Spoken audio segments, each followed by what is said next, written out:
Ang mga sugat ng ating bayan ay masakit at malalim. Ngunit hindi ito magtatagal.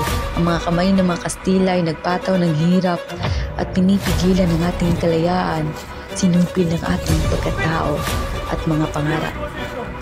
Nawala ang ating tinig sa ilalim ng kanilang pamamahala, ngunit hindi nito kayang patayin ng apoy sa ating mga puso. Patuloy ang ating laban, hindi lamang para sa ating sarili, kundi para sa ating bayan. Ang kalayaan ay karapatan, at ang ating laban ay para sa katarungan at dignidad. Hindi tayo magpapatalo.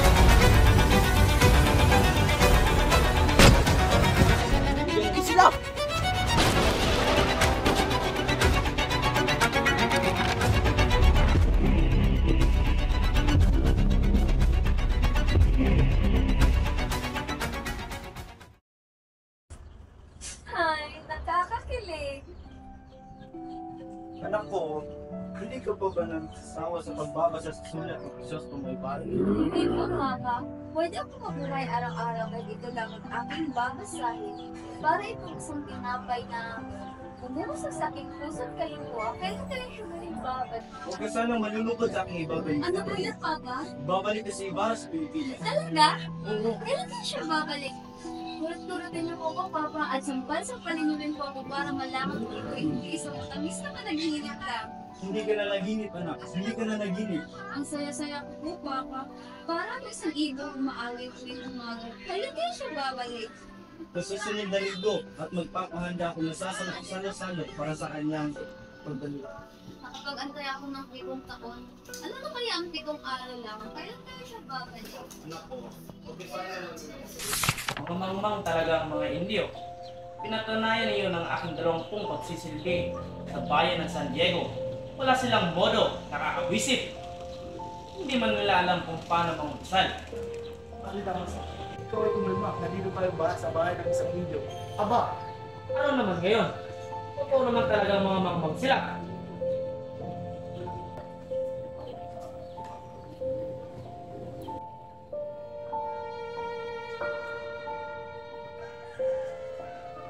Magandang gabi sa inyo lahat. Nais ko sanang ipakilala sa inyong lahat ang anak ng aking yumaong kaibigan. Siya si Crisostom may Ibarra. Padre Damasio, ang matalik na kaibigan ng ating ina. Ang matalik na kaibigan ng ating ama. Hindi ako bingi. Narinig ko ang inyong sinabi. Pero nagkakamali ka. Hindi ko naging kaibigan ng inyong ama. Abay, paman niyo.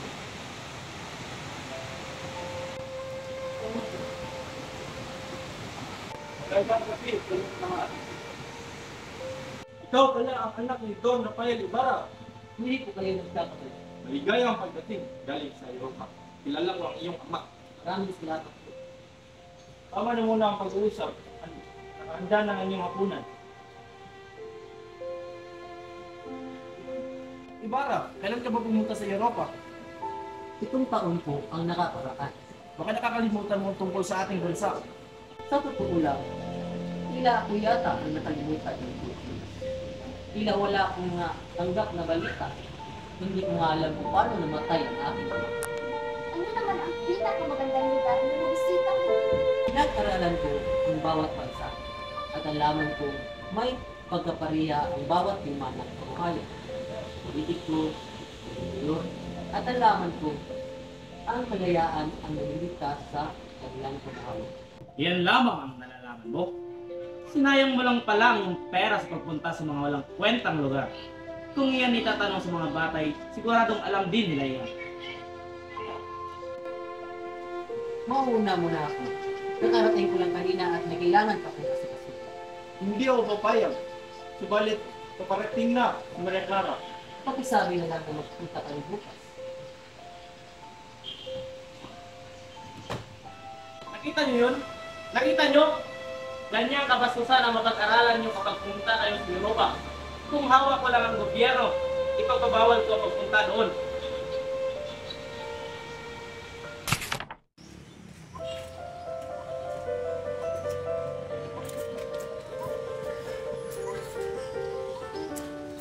Binata, naging kaibigan ko ang iyong ama.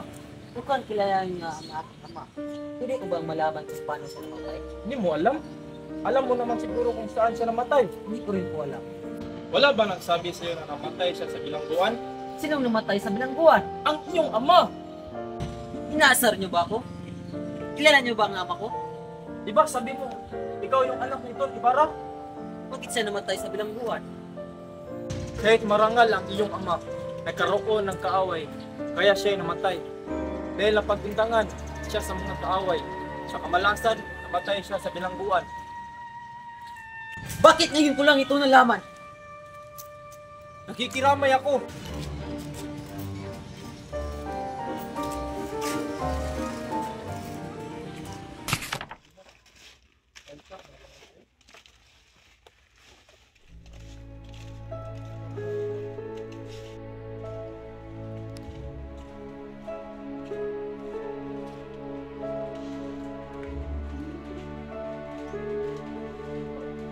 Naalala ko dito iyon kung nasira na ang lupa. At saan ang punto na may markang krus? Katulad nito, may mga bulaklak din tumutubo doon. Dos? Nuno ko na yun. Nunog, bakit? Dahil utos siya ni Padre. Sa kang inutil! Ay papakita mo naman siguro ang puntod ng aking ama. Wala na kang bangkay! Tanga ka ba? Wala pa isang taong lumipas mula nung inilibing iyon. Malakas yung ulan kaya tinapon ko na sa ilog. Litse!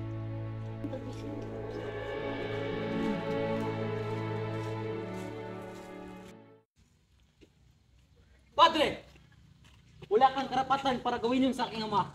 Bitawan mo ako, hindi ako nagpakulong sa iyong ama. Hindi yun. Ipinahukay mo siya at nilipat sa ibang simenteryo. Hindi ako yun. Kung hindi ikaw, sino? Si Padre Damaso.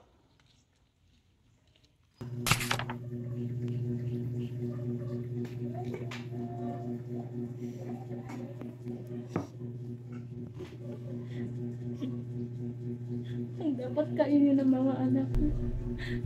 Kinain ng asawa. Inubos lahat niya. Walang siyang tinira. Inay! Inay! Inay! Inay! Inay! Inay! Inay! Huwag kayong matakot, Inay. Nasa simbahan si Crispin. Anong ginawa niya doon? Ano nangyari sa'yo, anak ko? Natagpa ka ba? Binaril po ako ng mga gwardya. Buti na lahat, magtas ka. Paano kaya kung kausapin ko si Don Rafael Ibarra para matulungan tayo? Ayoko na maging sakristan. Magiging pastoral ako ng Bakat Kalabaw. At makapagmalaki na ako, hihingi tayo ng lupa kay Ibarra. At pagkatapos ng pag-aaralin din natin si Crispin, aahon din tayo sa hirap, Inay. Oo, anak. Oo.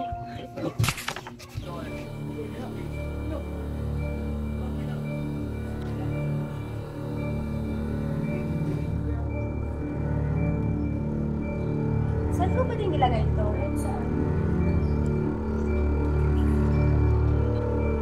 Nandito ba si Crispin? Si Crispin, nandito siya kanina, pero tumakas siguro kasama kanyang mga ninakaw. Papunta na siguro sa bahay niya ang mga Guardian Civil. Malapit mo ang mga anak mo. Palibasa kasi, balang-balang ka na ng ama. Huwag kang umiyak dito, umiyak ka sa labas.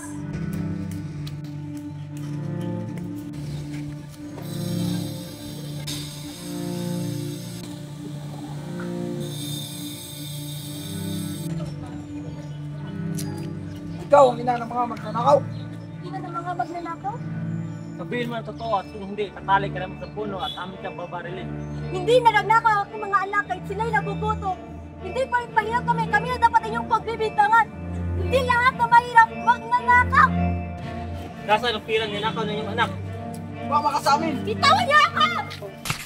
Huwag mo! Mataya! Hindi ka dito! Huwag mo!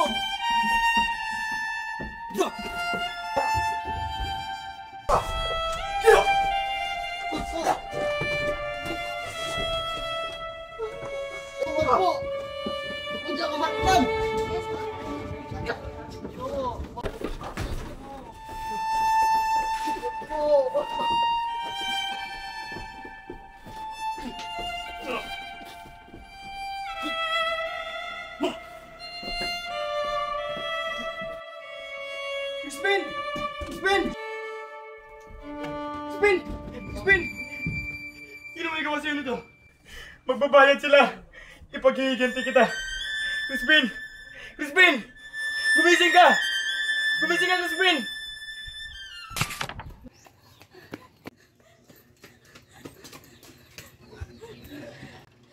Crispin!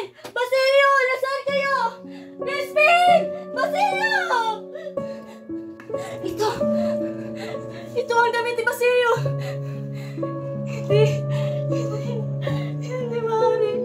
Hindi pwede! Basilio!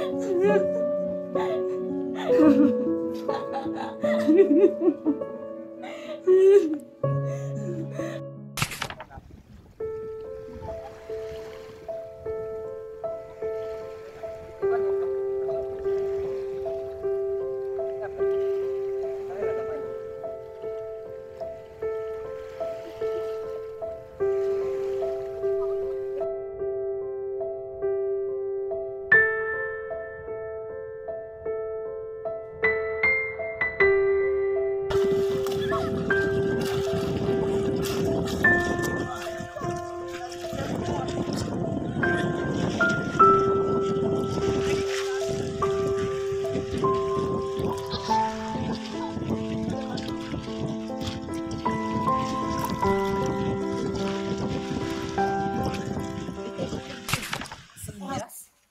Nagkakamali kayo siguro. Sino? Si Elias? Ang nagmaneho ng bangka natin kanina? Kasama niyo siya kanina?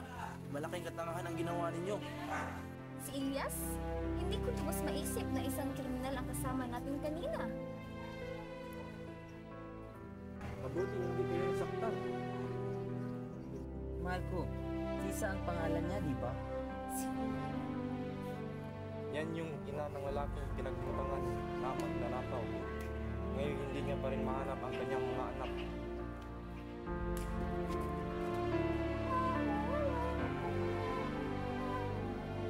Kawawa naman siya. Krisostong aalis muna ako at sasamahan ko ang aking mga kaibigan. Sige, at ako'y aalis na rin.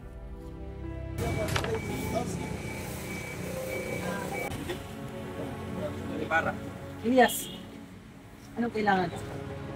ligtas mo ang buhay ko naman. Ligtas kita lang.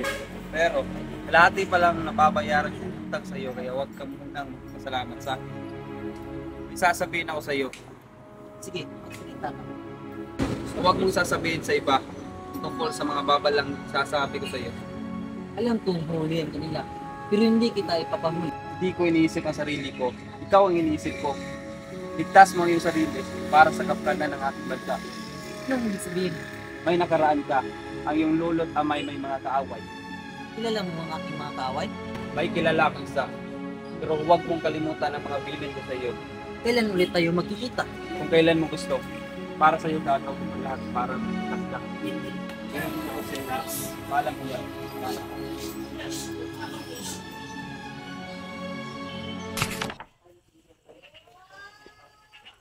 Crisostomo, may one and only Crisostomo. Sa dinami-rami ng bansang mga pinuntan, hindi ba ako? Nakakalimutan ba kita? Wala akong kapangyarihan para ikay aking kalimutan. Ganon din ako. Kahit ipilit mo ng aking isipan, hindi ito malilimutan. Naalala mo ba nung inhatid mo ako? Naglagay ako ng tulong sa iyong ulo. May ipapakita ako sa iyo. Ano yun?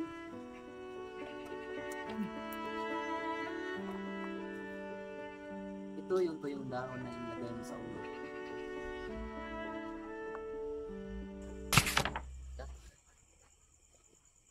Para magkaroon tayo ng kapayapaan, iuurong ko na ang kasal niyong dalawa ni Senyor Crisostomo Ibarra. Ama, huwag mo itong gawin sa akin. Mahal na mahal ko si Crisostomo. Hindi na magbabago ang aking pasya. Anak ko, huwag ka sana mag-alala dahil ikakasal ka pa rin. Ama!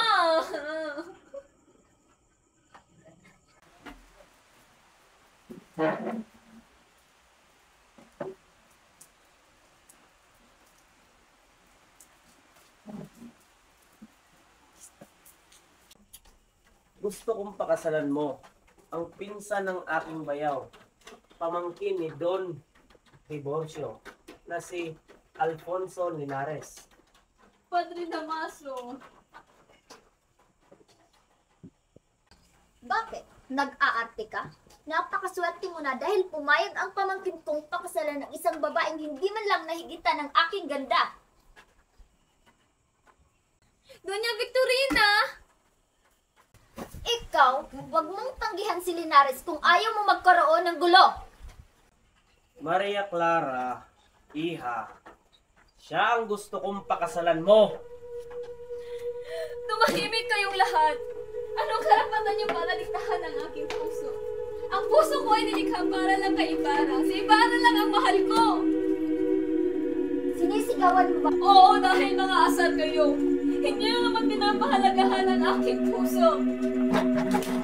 Napakabastos mong babae ka! Iha, makinig ka sa akin. Si Linares ang gusto kong pakasalan mo. Kung hindi ka magpapakasal sa kanya, magmamadre ka. Anong pipiliin mo? Anong karapatan niyo? Pagpilian ako! May karapatan ako. Dahil ako ang tunay mong ama.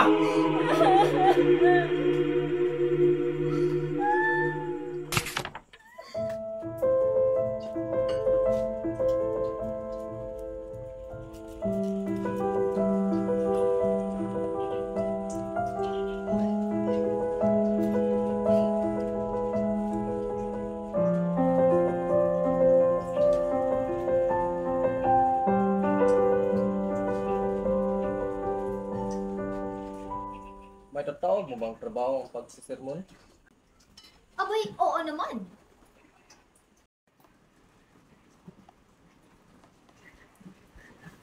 Paano mo na sabi? Abay, hindi niyo ba napapansin si Padre Damaso? Sa tuwing siya'y sumisigaw at nagdarabog, siya'y tumataba. Sandali lang. Kukuha muna ako ng mainom.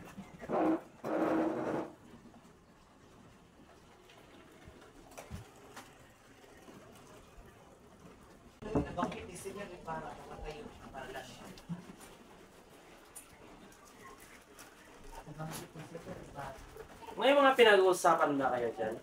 Sige, tuloy niyo lang.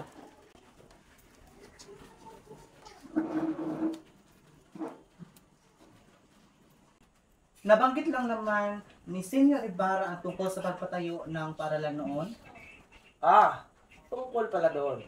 Wala akong alam sa architecture. Kapag paaralan kasi ang pinag-usapan, kailangan natin na may alam. May alam?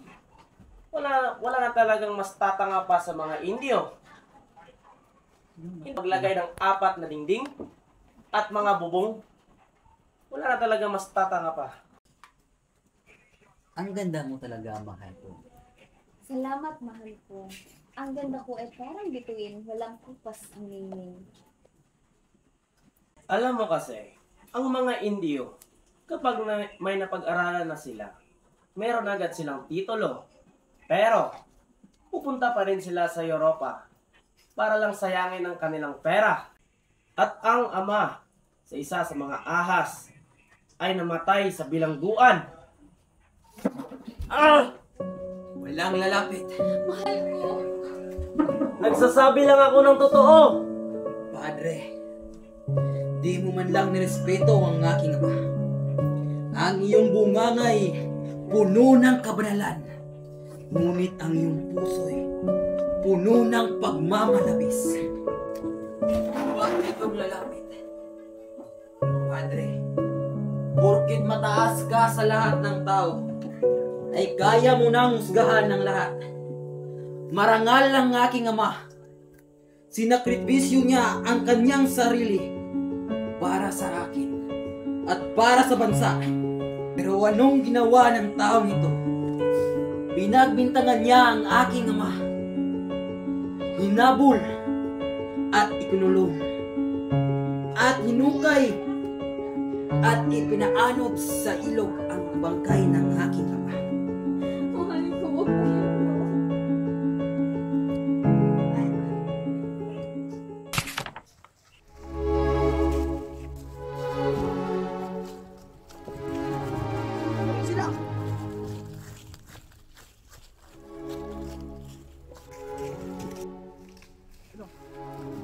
muna yung mga Indio! Mabulag!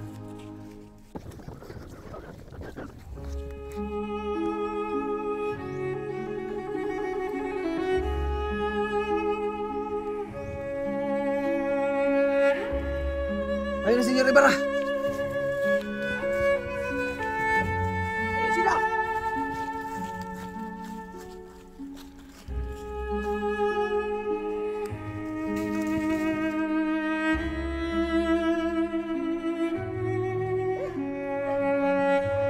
Ayun! Ayun dyan!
Iha, nagulat ba kita? Hindi mo bang inaasahan na dadalaw ako sa kasal mo? Bakit malamig ang kamay mo? May problema ka ba? Alam mo namang mahal kita. Hindi kita kayang pagalitan. Bakit anak? Dahil ba kay Lunares? Hindi dahil sa kanya, mahal mo ba ako? Anak, Kung mahal mo ako, protektahan mo ako at ang aking ama. Pilitin mo siyang iurong ang aming kasal ni Linares. Basta buhay lang siya. Kaya kong magdusa at maghirap. Basta may marinig lang ako tungkol sa kanya. Pero ngayon, pinatay na siya. Wala akong dahilan para mabuhay. patawarin mo ako. Dahil ipapakasal kita sa lalaking hindi mo. Kung magpapakasal man ako kay Linares, magpapadra na lang ako! Anak, hindi pwede. Kailangan may pakasal ka sa lalaki dahil hindi kita kayang bantayan magpakailanman.